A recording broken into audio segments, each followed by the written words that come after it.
Hello guys and welcome back to another UCL fantasy video. I think that hell has broken loose because a lot of issues are happening left, right and center for a lot of teams and a lot of surprises are coming our way. Currently I'm 650 in the world, but that can drastically change in the upcoming match day as a lot of worrying team news have been presented to us already and we haven't even seen the lineups yet. I'm going to be showcasing the main team news that I've gathered through X mostly, and from a website I'm going to present some captain options for you, and I'm going to showcase to you my Matchday 8 final teams.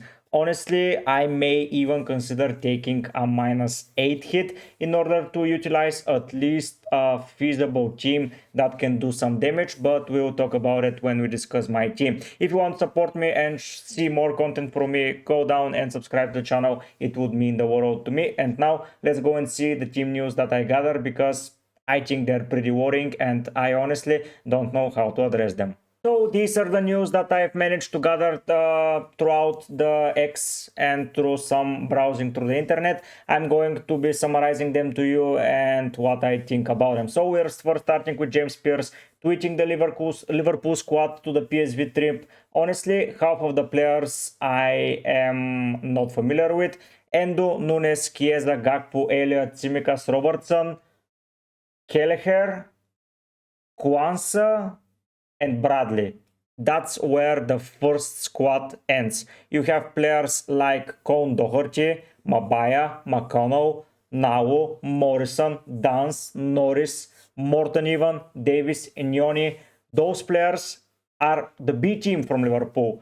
What is the manager doing? Players like VVG, Kunate, Alisson, Salah, Diaz, Gravenberg, McAllister, Soboswai, they're all left out of the squad, and it would be a very interesting sight to see how Liverpool are going to prepare. My initial thoughts are that is going to be something of the sorts of Kelleher in goal, Bradley on the right, Kwanzaa, and I don't know if Robertson is going to be used as center back. Honestly, I am not going to guess there. And Tsimikas, I think they will play. Then in midfield is going to be Endo for sure. Probably Harvey Elliott, most probably, and Morton, if I would have to guess. And up front is going to be Chiesa, Gakpo, and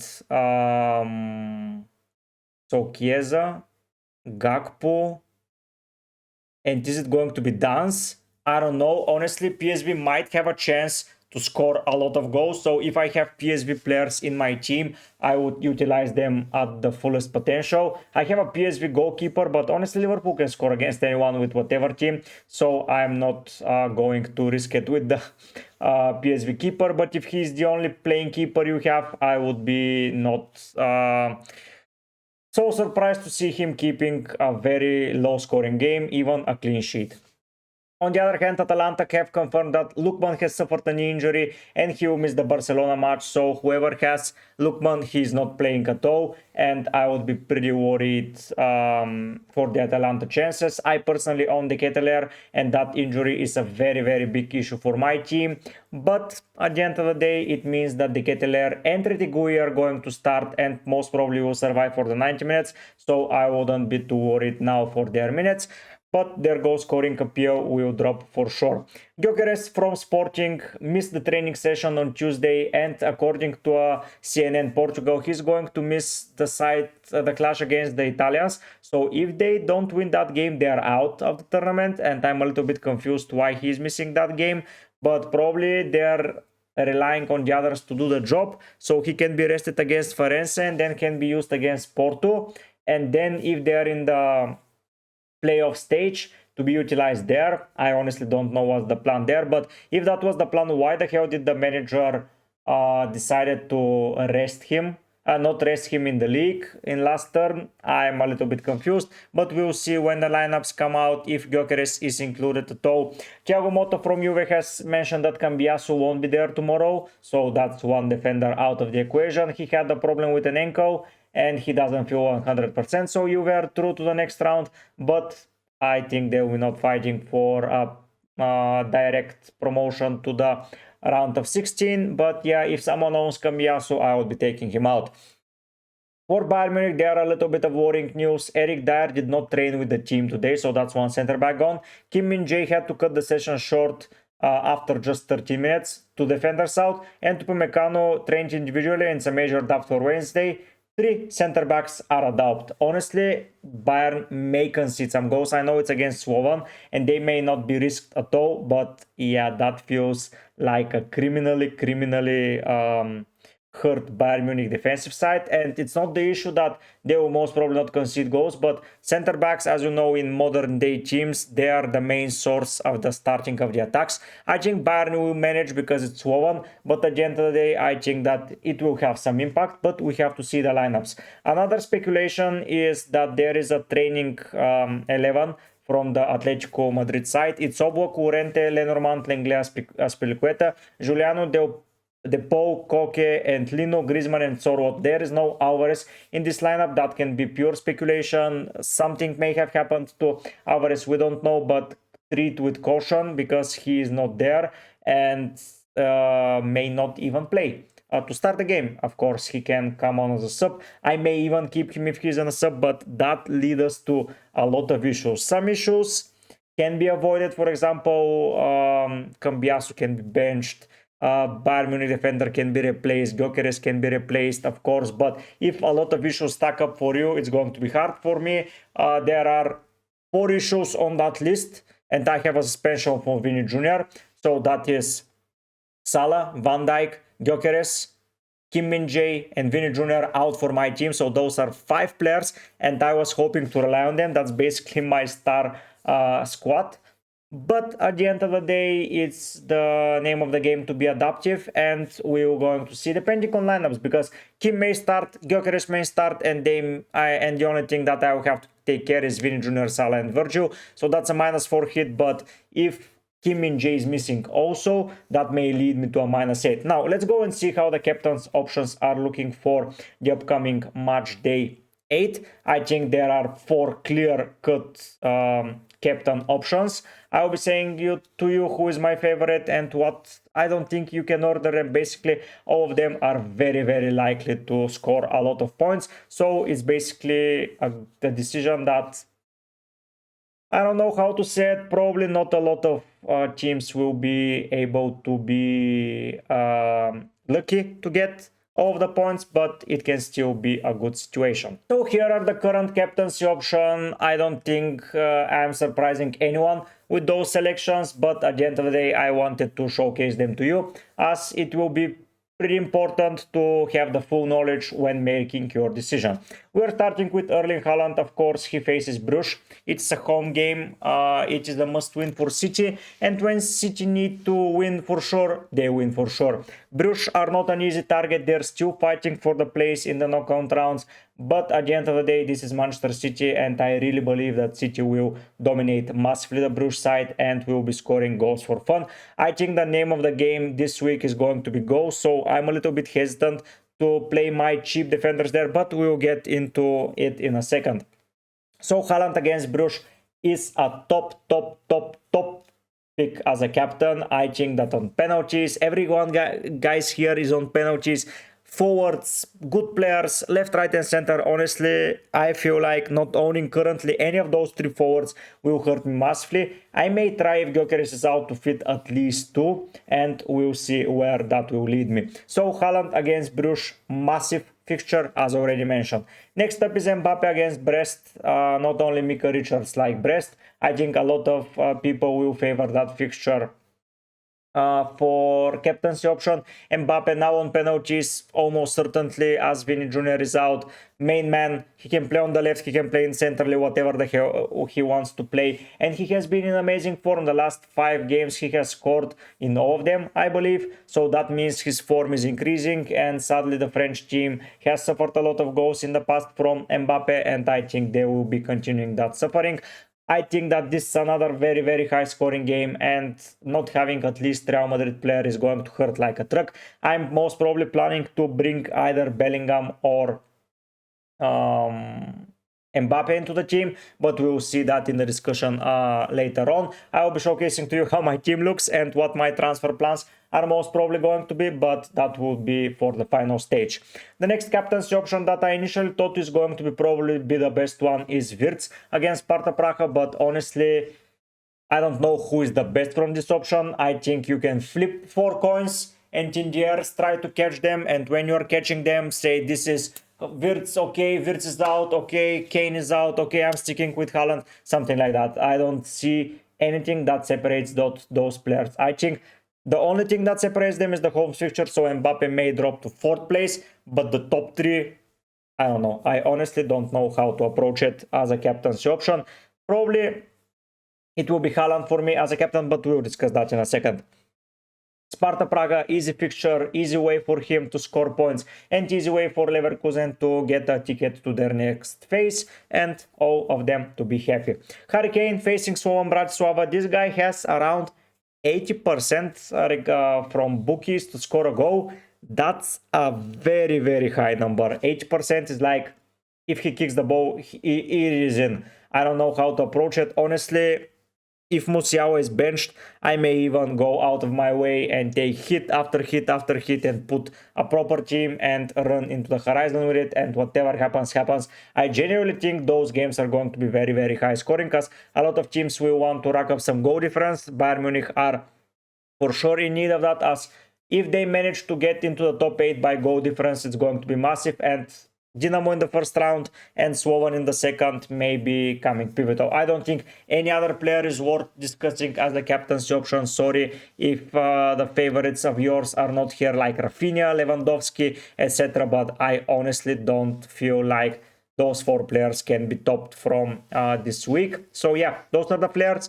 My player favorite is Haaland to be captaincy. Of course, you can have a completely different opinion. Let's go now and see how my team is looking, because it's looking scary at the moment and I genuinely don't like it. But at the end of the day, we cannot own the best team every week, and we'll try to adjust it accordingly. Let's go and see how it's looking and where my worries are. So here is how my team is looking at the moment. Honestly, that's an awful team. If you look at my bench that I will showcase to you in a second, this feels like a team that I would say to you that it's worth wildcarding or using limitless.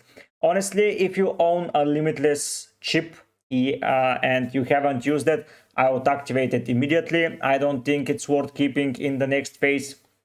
If you use the limitless, you can avoid all the injury issues. You can pick Mbappe, Haaland and Harry Kane to go up front. You can pick Rafinha, Wirtz.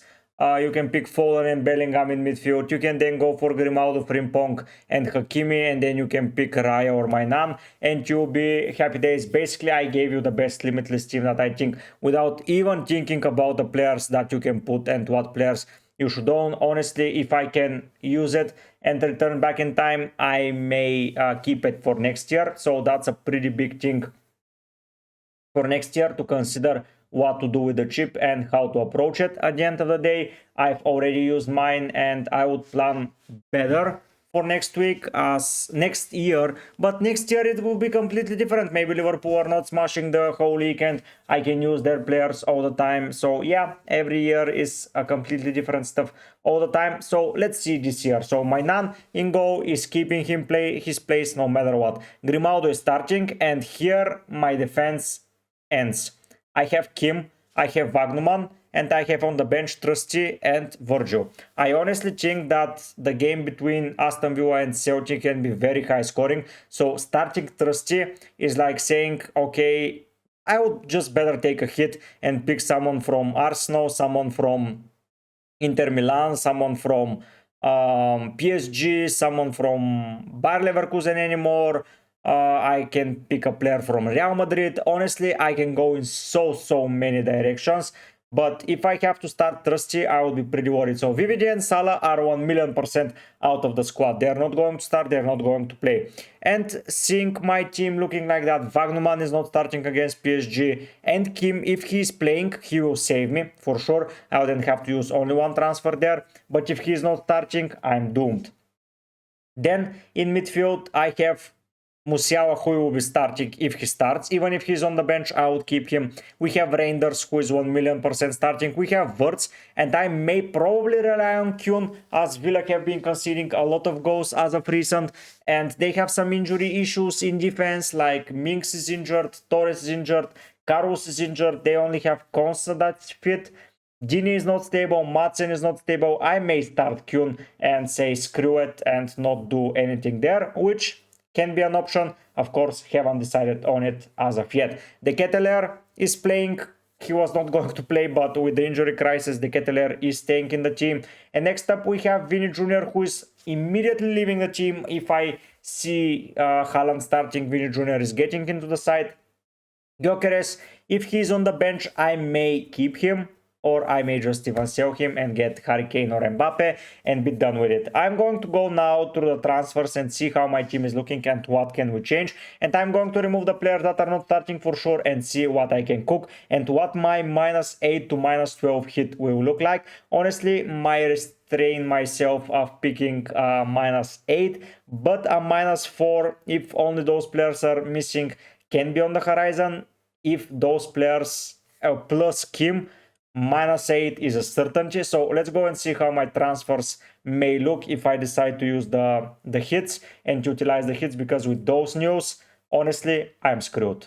So moving into the transfer page of my squad for now, the players that I will be willing to sell are Virgil, who is out for good, Gyökeres, and Vini Jr. I think that this is a way to go. Of course, if Kim is out, I will have to sell Kim. Of course, if Gyökeres is starting, I may even sell only Vini and Virgil and rock with the team and start Kuhn and De Ketelaere. But am I going to get something in return?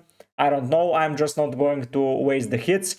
But that all depends on whoever is starting, whenever he's starting, or wherever he's starting. The team can get ugly and I may need to sell Kim. If Musiala is not starting, I may even have to sell Salah. In order to fund someone, a lot of stuff can change. But let's say for now, those are the only 3 players that I look to sell. Hopefully Gyökeres team news are fake and he didn't train just as a precaution and he will be utilized in the game. Even if he plays 60 minutes, I will be more than delighted. Not taking a hit and him having the chance to score and him scoring early will be massive. So for certainty, if the player starts, one of the players that I will go add to the team is called Erling Haaland. Sorry, you see some of the screens flickering. But yeah, Erling Haaland is in, and I don't think that's up for debate. Honestly, I don't feel like I have anything to ask there. Next up, the other player that I'll most probably bring in, if only those players are out, is going to be Kylian Mbappe. So sorry for seeing that. I just want to showcase you the thing that will be going. So Kylian Mbappe is the next player that I will be taking into consideration, and that leaves me with 7.7 million in the bank, so I can literally go for any defender in the game. Honestly, I'm deliberating between Gabriel, who is an option, so you're going to see him on the screen here. It's Gabriel, that is an option. Then another option is going to be Hakimi, of course, from PSG. Of course, if Frimpong starts as a right winger, I can go for Frimpong and be done with it, honestly, and utilize Frimpong. As you can see, he's either getting the big scores or he's not getting anything. I may stack up triple on Bayer Leverkusen and be done with it. At least those players may get some attacking return. So let's amuse ourselves and go for Frimpong for now. So the team will be Mainan. Benitez is not going into the team, sadly. It's Frimpong, Grimaldo, Kim, if Kim is alright. Kuhn, Wirtz, Reinders, Musiala. I think I'll be okay if Musiala starts. And Haaland, Mbappe, De Ketelaere, that's good. But if Musiala doesn't start, I will be going for a player of the name of Bellingham. And then here I will be going with a player on the name of Harry Kane. And that leads to a -8 to my team. And I'll be more than delighted. If Kim is out, of course, Kim is going to be removed from the team, and I'm going to go with a player more likely like Gabriel into the team, and I will do a mini wildcard, honestly, and still rely on Kuhn and De Ketelaere, and that's the scary thing. Like, if I don't do those moves, it's going to be scary. Hopefully Kim is fit, hopefully Gyökeres is fit, hopefully Musiala starts, and I can only sell Van Dijk and Vinny and get Haaland and Frimpong, for example, or Gabriel or whoever the hell we want to get. Probably Frimpong if he starts as a right winger, and we can run into the end game. That's a very, very big if. Of course, everything will be discussed on the deadline stream. If you're free and available, I'll be hosting around a 3 hours deadline stream. So come and say hi, and I will help you resolve your dilemmas and help you pick the team you most want. But honestly, I cannot fathom it. How many issues and how many things we need to discuss. My head is probably going to explode tomorrow on stream, but I'll be there for it. So, special shout out to the members once again. Set Foreign with 30 gifted, Zach, Oscar, Papas, Kausar with 40 gifted, and Hem. Thank you so much for the memberships. As you know, if you cannot afford it or if you are not willing to spend money on me, you can just subscribe to the channel. It will be completely fine. So, to sum it up, we have a lot of injury issues. We have a lot of team issues, and we have a lot of dilemmas. And I think if you still own a limitless chip, I think I changed my mind and it's worth using it because the teams are in shambles. So I will immediately activate it if you still have it. Thank you for watching. Thank you for tuning in. Don't forget to go to the deadline stream. If you're watching it late or not, at 3 hours before deadline, I will be live. I will be answering hopefully all of your dilemmas, because I don't know how many people will tune in and how many people will be there. But honestly, I will be trying to answer everything. I will be trying to resolve my team as well. Hopefully I won't have to take a -12, but as you can see, it might be needed. Some points will be sacrificed in the greater good, but we'll see if that's going to happen. Thank you for watching. Once again, subscribe if you're new around here, and I hope to see you on the deadline stream. But for now, guys, I'll be heading out. Bye!